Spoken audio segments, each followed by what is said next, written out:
Good morning. I'm gonna wait to a few people, get a few viewers, and then I'm gonna say what I gotta say.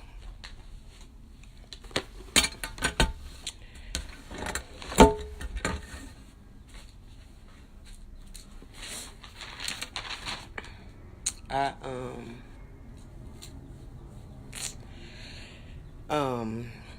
I got a lot to say, but I'm gonna get a few viewers so y'all could pass the word, pass the word. So I'm just waiting on a few people to get on so I can say what I want to say. And I am gonna do this without crying. So I'm not gonna cry. I'm not making this live so y'all can watch me cry. It's not about that. This is about justice for my son. Every time I think about it, it kind of hurts my heart and it kind of makes me want to cry. So I'm going to try to suck up all these tears because I need to get this out and I need to be heard. And I don't want any tears or anything to deter me from saying what I gotta say. So I'll be understood. Okay. Now, what I want to say first is I want to let St. Louis County know what I want. Good morning, everybody. I'm going to swipe these comments, try to swipe them away. I'm trying, so I don't want nobody to think I'm not saying good morning back, but good morning, everybody that said good morning. First, I'm going to tell y'all what I want out of this. A lot of people see money. I don't see money. Fuck some money. I'd rather have my child. And if I could do this, Lord knows I wish I could do this without money being involved. But as lawyers say, it starts with the money. It take the money, I guess, to hurt them or start change. But in the process of that, I want change to start right now. My son is gone. Tomorrow makes 2 weeks that my son has been gone. And what I want is, I want Julia Childress gone. She's the,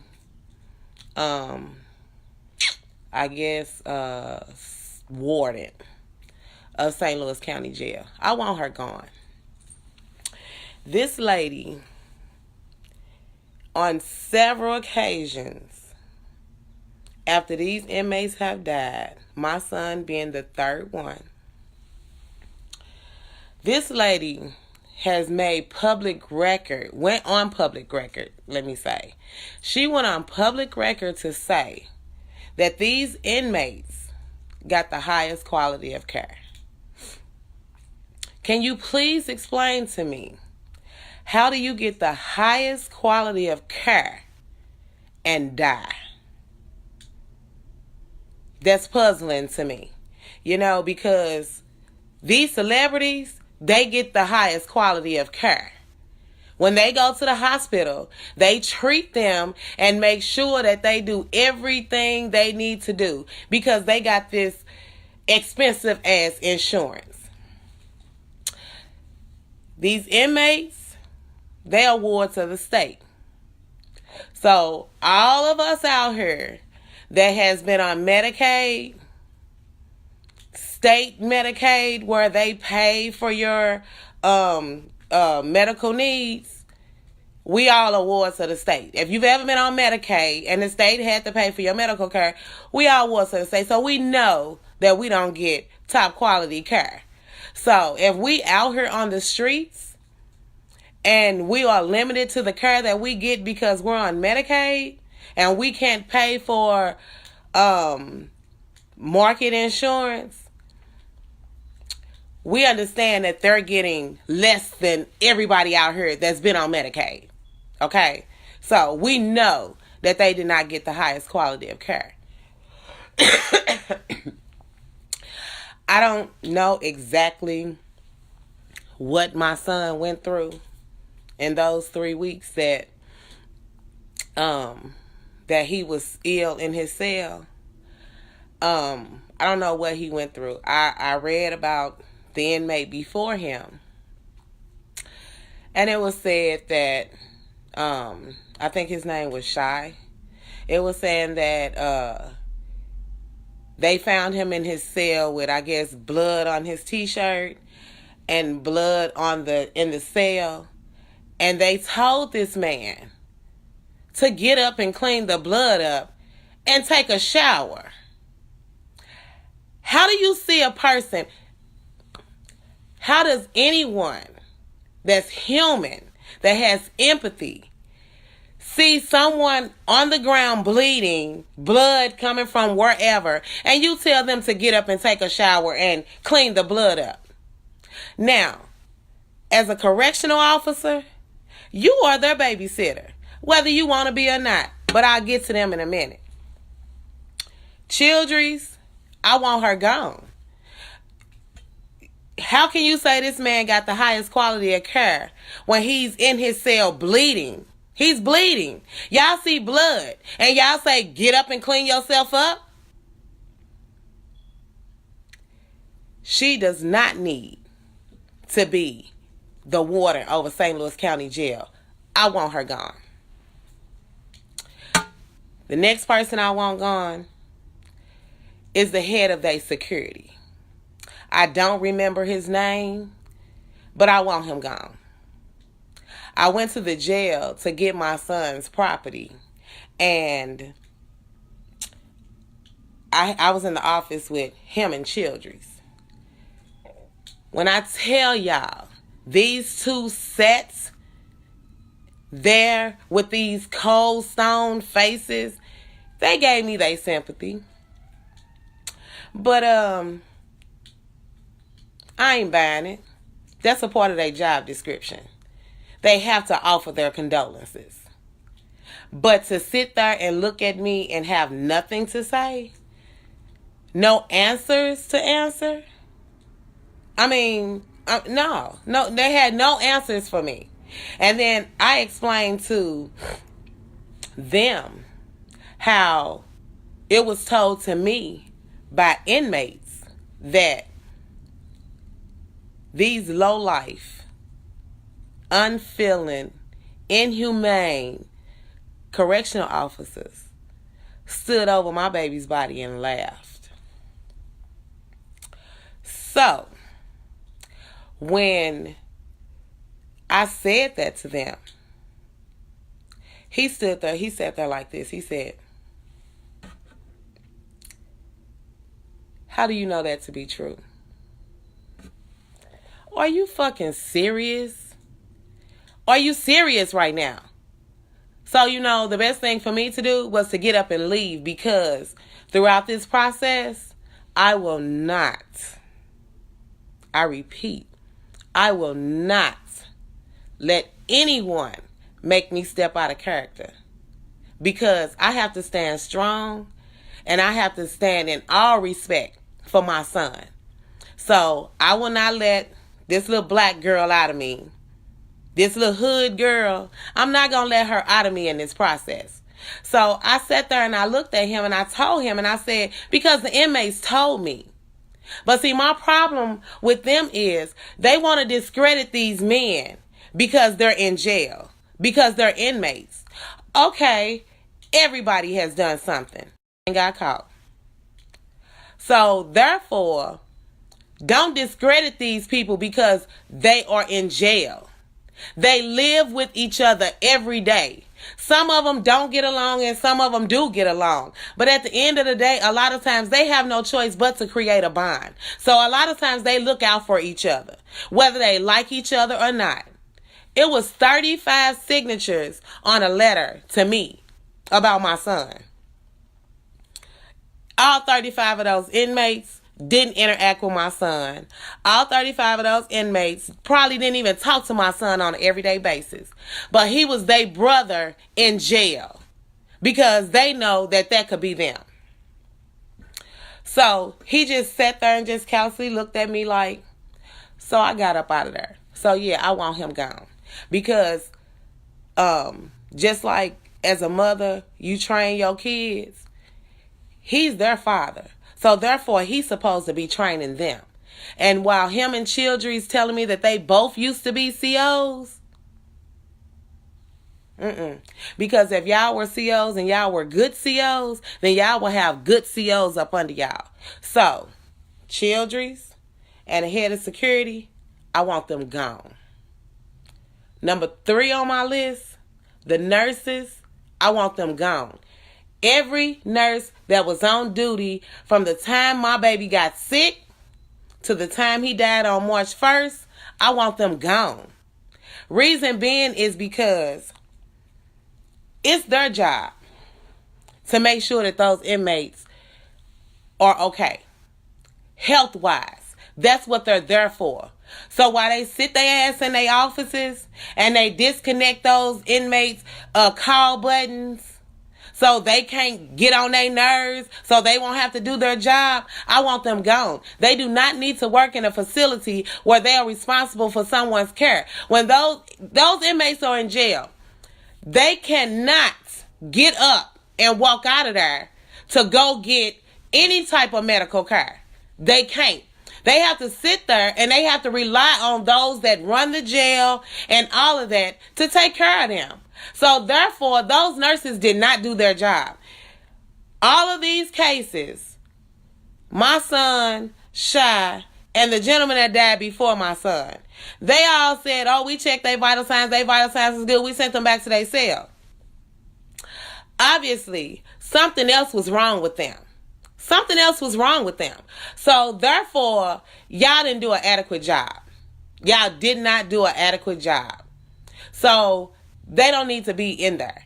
They don't even need to be nurses, because nurses and doctors is to do no harm. That's your solemn vow. When you take on those jobs, it's to do no harm. And they did those people harm. My son, Shy, and I can't remember the name of the first guy. They did them harm.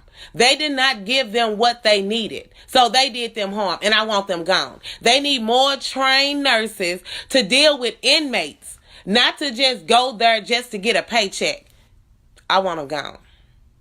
Number 4, every CO from the time my baby was ill, start asking for help, from that day to March 1st, I want them gone.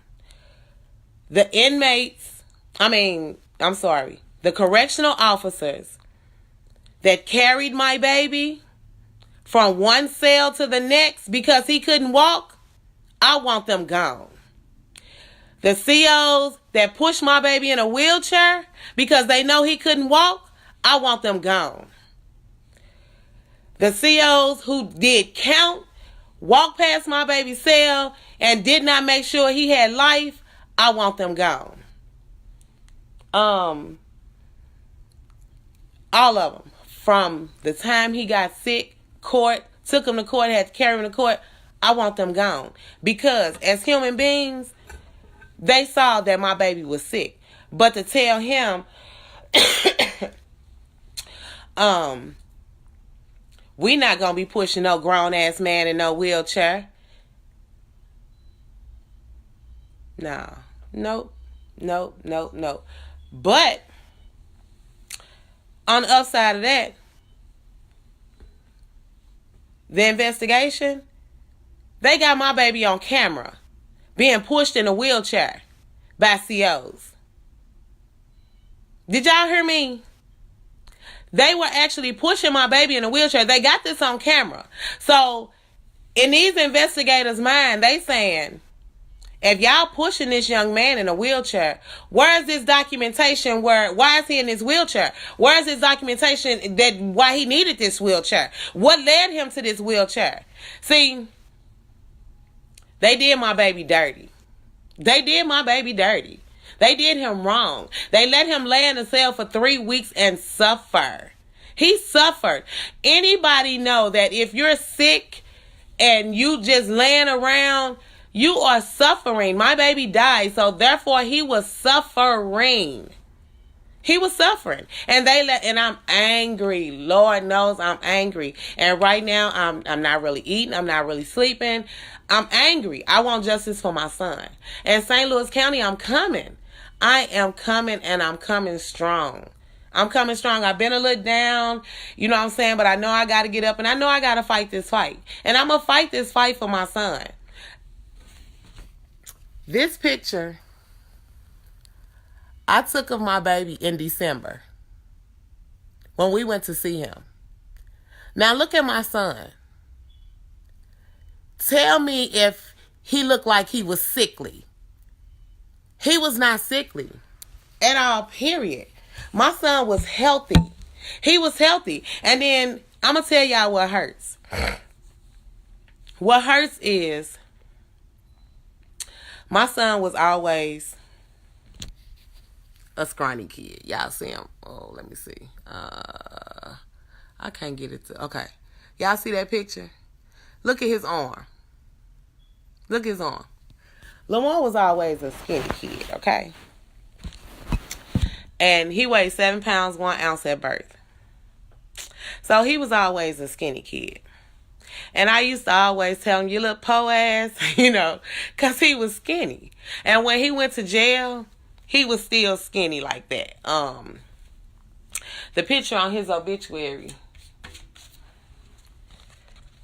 this picture, this is how he looked before he went to jail. Okay, he was still skinny, you know, and he didn't really have much facial hair, as you see. But my baby went to jail in March of last year.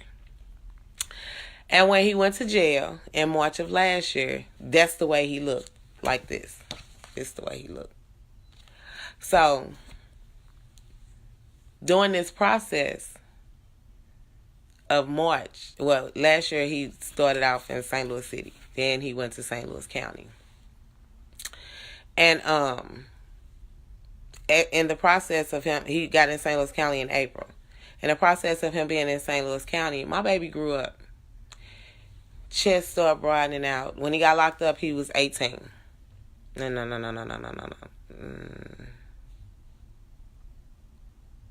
Yeah. When he got locked up, he was 18. That was in April. So he spent his no. I'm a little confused, just forgive me. When he got locked up, he was 19. Yeah, he was 19. And he spent his 20th birthday, which was in November. He spent that in jail. And this is not the picture that I took on that day. The picture I took on that day is somewhere. But he turned 20 in jail, which was in November. But from April till March of this year, my baby had grew up. He started letting his little hair grow out, as y'all can see on her. He was growing dreads. His face was starting to fill out and get some hair on it, and you know, chest getting wide. He was becoming a man. And I used to tell him, you know, when I went to see him, I was like, I say, dag, boy. Because before he got locked up, I had went shopping and bought him some clothes. And he was wearing a 30, 32. The 32s was too big, but, you know, these youngsters, they don't want pants all tight. So, you know, I got a 32. So, okay, I said, I'm going to have to buy you some clothes when you get out. I say, because you can't wear these no more. You done got thick. You know, he had got thick muscle. You know, my baby was looking good. So, I said, I'm going to have to go buy you some more clothes when you get out. So, that kills me that I didn't get to touch my child as he was going through this change of becoming a man. You know, the next time I touched my child was in the casket. I didn't get a chance to touch him while he was in jail, while he looked like this right here. I didn't get to put my arms around my child, you know, and I guess we all just take for granted that when our kids are growing up, because they grow up in front of our eyes, and you go to sleep every day and you wake up and you see your kids, and then one day you say, "Dad, boy, you done shot up a few inches," you know what I'm saying? You done got a little taller on me.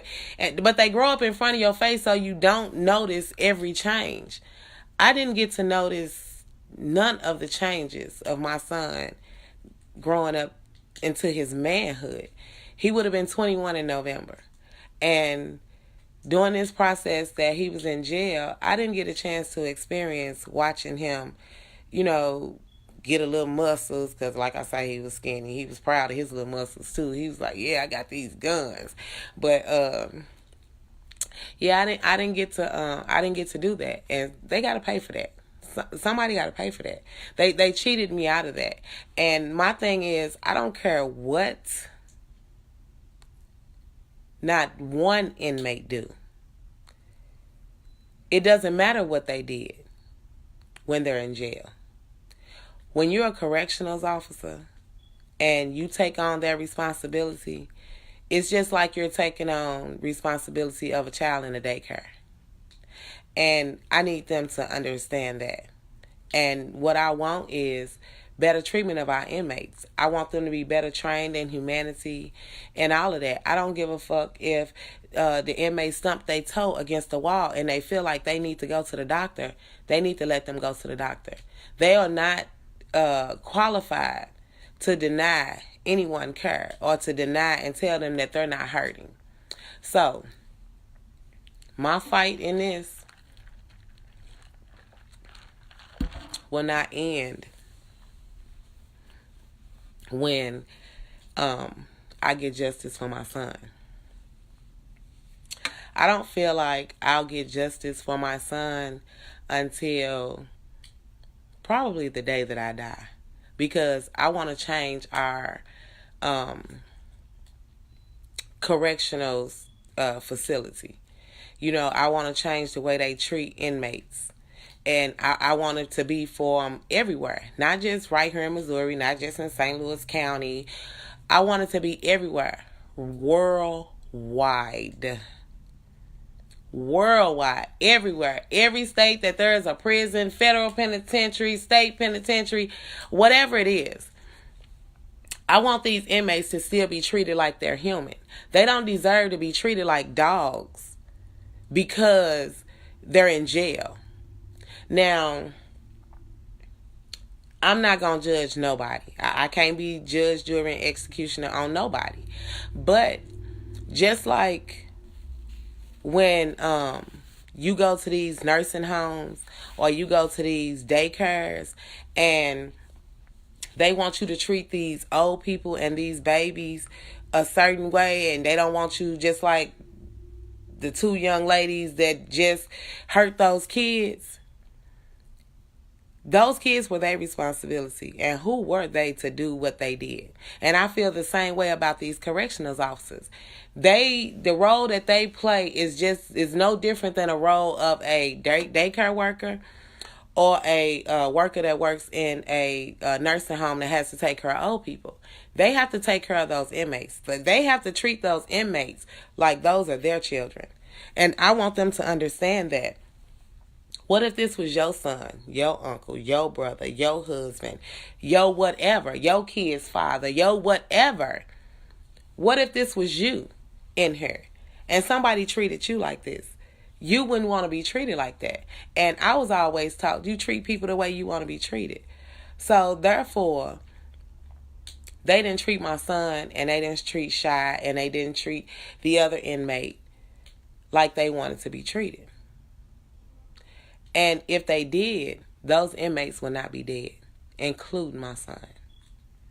So I want to change that. And until my dying breath, I will change that. I'm trying to get my thoughts and stuff together. I can't really think right now. I get a thought and then it's gone. So I'm depending on other people around me to kind of take that load off. But I'm ready to work now. I still can't think completely and fully. That's why I got people around me to handle that. But I'm ready to work. So if there's anybody out there that feel like they can help me do what I'm going to do for my son, then that is welcome. You can inbox me and I'll give you my phone number. I'm not going to give my phone number on here. I've came across a lot of crazies throughout this process. But like I said, I'm not going to let anything throw me off my square because my block button still works. And while I'm on that, I want to say this. So if any of y'all quirks are watching, please stop inboxing me, going down my page, liking my pictures. I mean, if you inboxing me about support for my son or any way that you can help me, your sympathy, your thoughts, your love, your prayers, please continue to do that because I need all of that. But all these that keep inboxing me, video calling me, waving at me, flirting with me, this is not that. My mind don't go past justice for my son. At all, period. So if you're not on here to help me get justice for my son or to give me any ideas or give me any leads or give me anything that pertains to this movement, because this is a movement. So if it don't pertain to this movement, please keep your inboxes, delete yourself, because this is not that. This is not that. I'm not looking for none of that right now. All I'm looking for is justice for my son. So if you can't help with that, please delete yourself. Now, anybody else that can help me, I really don't know where to start. I'm just all over the place. I got people all over the place.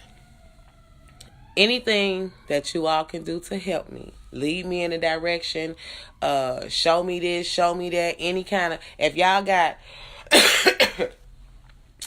if y'all have inmates, loved ones that are inmates in any type of correctional facility, anywhere around the world, it doesn't matter, anywhere, any state, it doesn't have to be Missouri. If y'all have inmates that are in a correctional facility and they have anything to say, if they've called y'all, told y'all that, they, anything that they say that they did to them, please write it down, document it, date it, ask them what happened, ask them when it happened.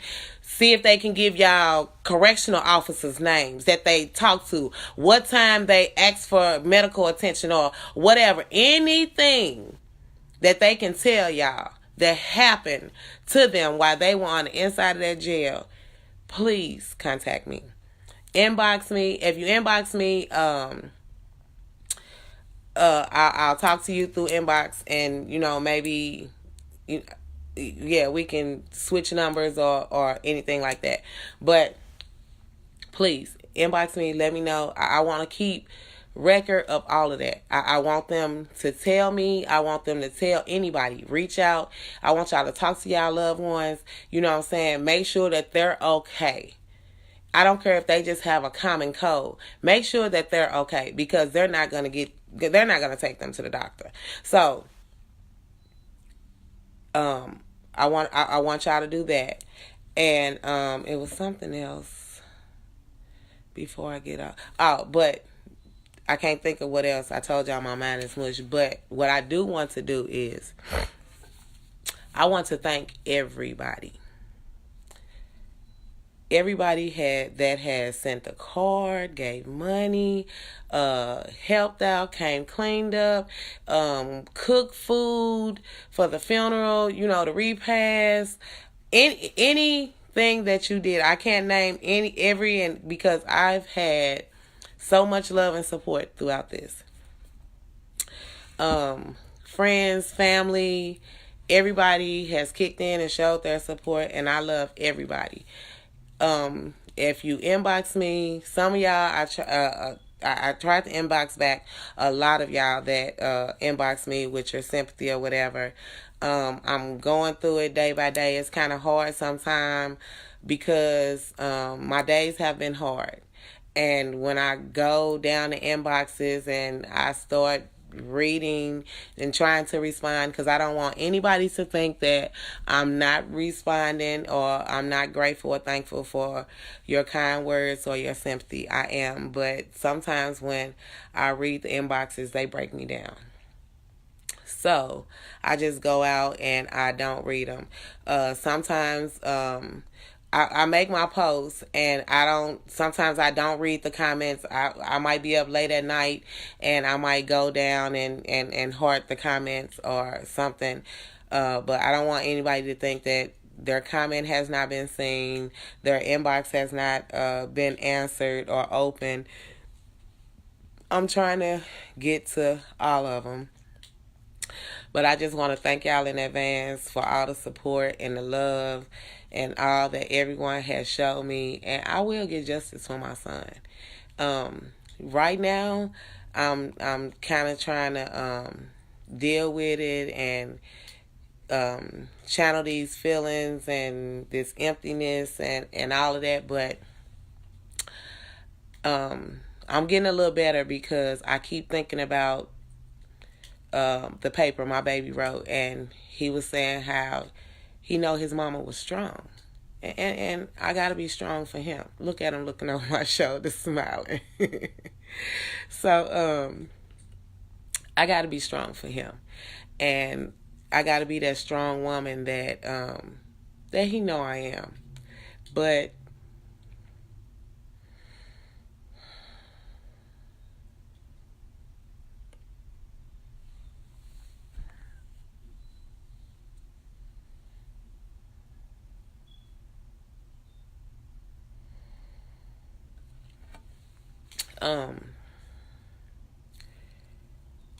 yeah, I gotta be strong for him. I gotta be strong to do this. So I'm getting myself together. It's just a good thing I got people that can think for me right now, because I really can't grasp that I'm just here for the approval, I guess, but I'm getting it together, but I'm ready to fight, and I need all the love and support that I can get. They will know his name. They will know his name. And I don't want them to be able to do this to nobody else. No other mother should have to feel like me. And right now, I feel like, and it's crazy because I was afraid for my son to be out here on these streets.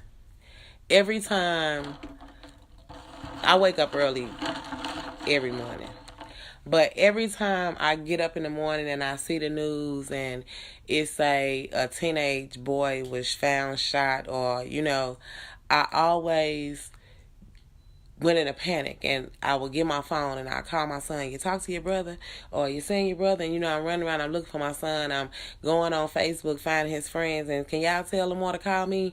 You know what I'm saying? Because I was worried about my child.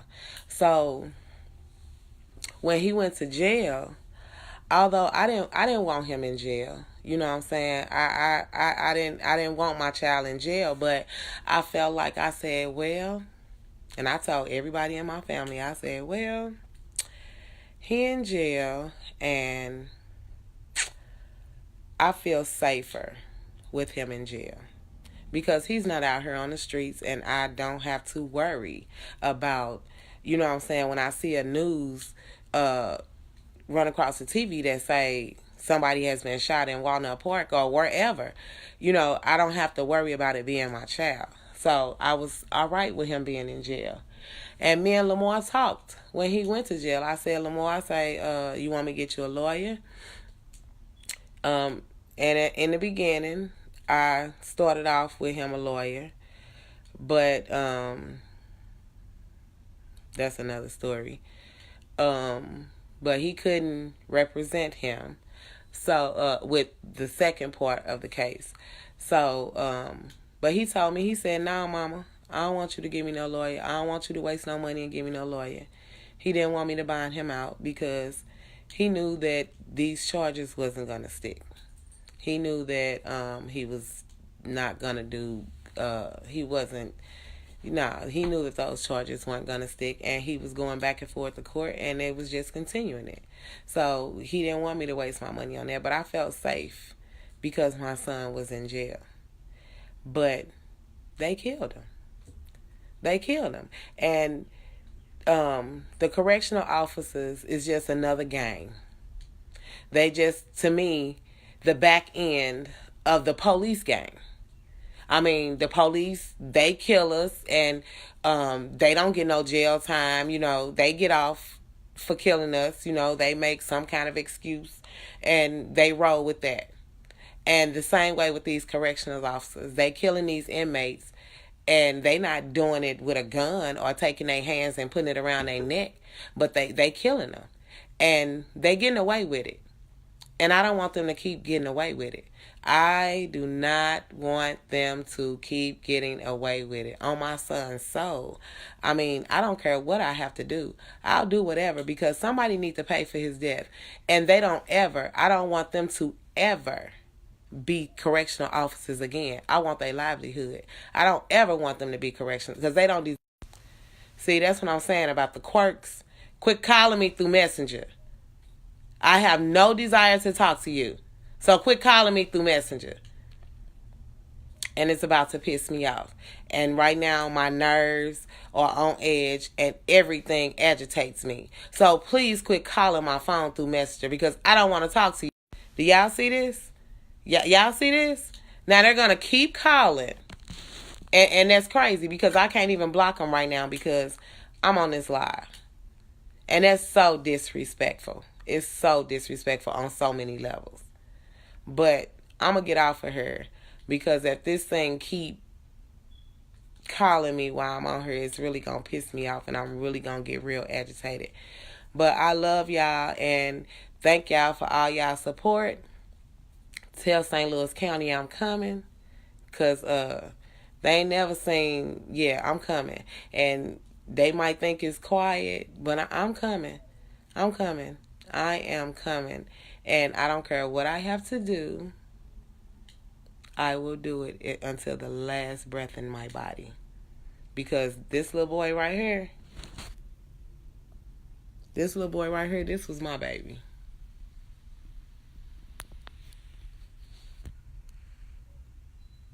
He belongs to me. And before this is over, I want answers. And to this day, they haven't gave me not one answer. They haven't even told me how my son died. And I know the autopsy is not back yet, but I'm not stupid. I know when they opened him up, they can tell just about what it could have been. And they haven't told me anything.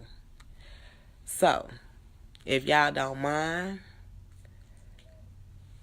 what a number at?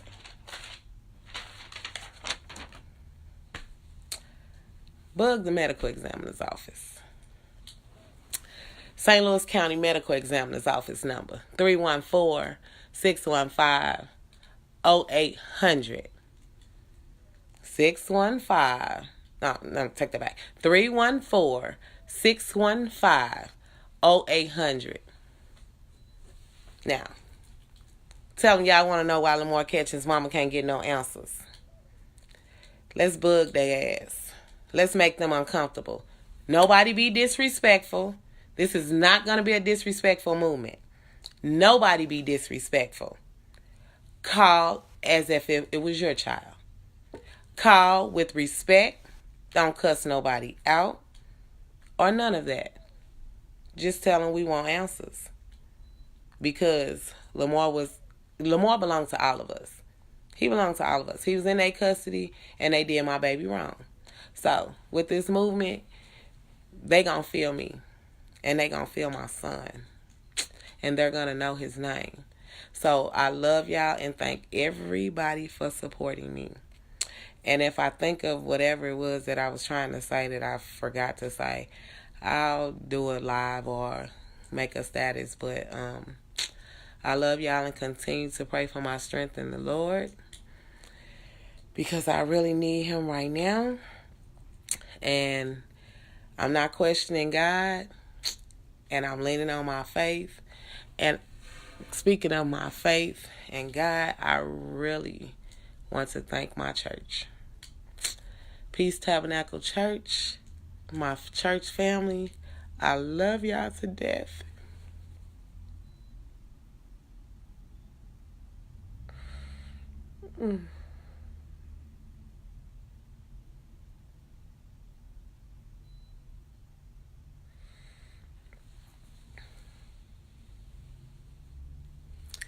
Thank y'all for stepping in when I didn't even know what to do. So, I'm going to get off her now because I said I wasn't going to cry. But,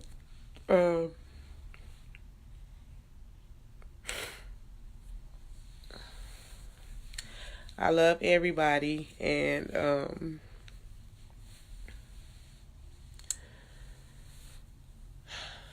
I just ask that if you knew my son and you loved my son, pray that he get justice and help me fight for justice. So I'm going to need everybody. Help.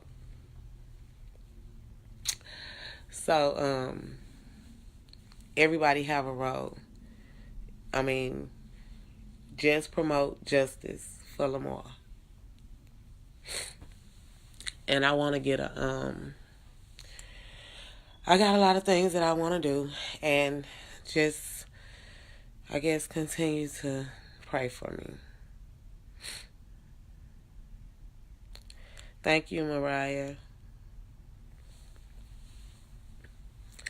They gonna keep saying it's a pending case, but they could tell me something. So, we just gonna light some fires under their ass. I love y'all, and everybody that love my son, I love y'all even more. And continue to pray for me.